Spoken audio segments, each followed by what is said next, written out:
Welcome back to Control the Chaos Mama podcast. I'm your host, Angel McElhaney, ADHD entrepreneur, boudoir photographer, multi-passionate extraordinaire here. Anyway, so glad you're here. Today we are going to talk about imposter syndrome and how you can become a recognized expert in your field. And so this is something that I know I have struggled with, especially being a multi-passionate. It's like I love so many things. How in the world could I use them to just niche to one thing? How can I use this to still become an expert and show people what I know and become more of a specialist versus a generalist whenever I love so many things? And so today, that is what we're going to do. And so we're going to start out by thinking about you. I want you to think about all of your passions, all of your skills, all your things that you love to do. And what I want you to do is find the core messages that are like the overlapping parts, because that is going to be things that you can narrow down into. I also want you to think of the fact that you can do what you want. I know, right? It's empowering, right? So know that you can do all the things that you want to do, but you will not do them well unless you do one at a time fully. And so once you have something kind of all taken off, then it's easier to add. And that's a lot of what happens with resolutions and things like that. It's like we're trying to do everything at once instead of building. And so if you, for instance, with habits, you're going to start with drinking water. Then after that, you start with, maybe just like adding more veggies and then adding movement, like any, things like that. It's just going to be easier to stack on the habits one at a time versus changing everything. Change is hard. We rebel against it a lot of times. And so I just want you to be aware of that and know that that starting small is okay. Okay. All right. And so in order to be a recognized expert, I think that you need to have consistency then in one area.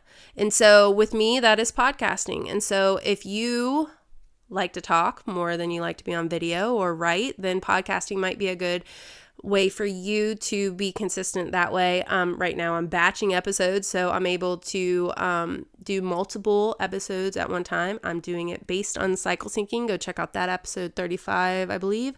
If you want to learn more about that, that's when you have more energy and things like that. You can gauge your expectations based on that and keep momentum going so that you'll be able to get more done once you finally start. The starting is what I think is really hard. Once you get that ball rolling, it's going down the hill, right? Momentum. Anyway, and so I think that if you can consistently show up in at least one spot, then commit to that and make that a non-negotiable. That will help you to become more of a recognized expert. I also love that podcasting gives me the flexibility to be able to bring on other guests in areas that I'm not necessarily an expert in. And so I think this is very helpful in bringing and filling in the gaps, and bringing in people if it's not my zone of genius. And so that is definitely something that you could do.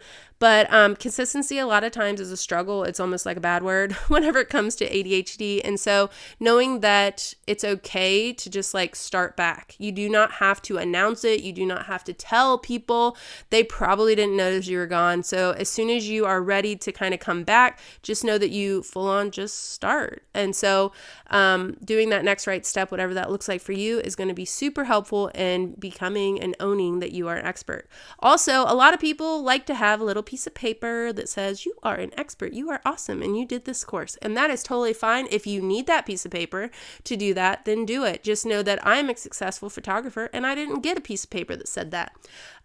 Also, the same thing with being a mentor or something. If you've been through something and you've been on the other side of it and you have proof of that and you're consistent with that, and in other words, you can duplicate the result, then just know that that's still valid and it has value. But it all depends on you, because some people need to have that piece of paper.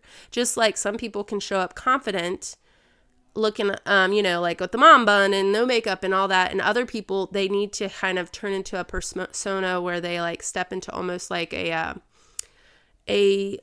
different persona based on, and get all ready so that they can have that confidence, which both are valid, both are great. And so just knowing that about yourself is going to be used too. So consistency, and then show up. And lastly, what I want you to do is to get data. And so this is something that a lot of times can be a struggle, but I want you to ask for those testimonials, for those reviews, so that you can literally see the amazing transformation that you put out in the world. And definitely you can share that in any way that you want.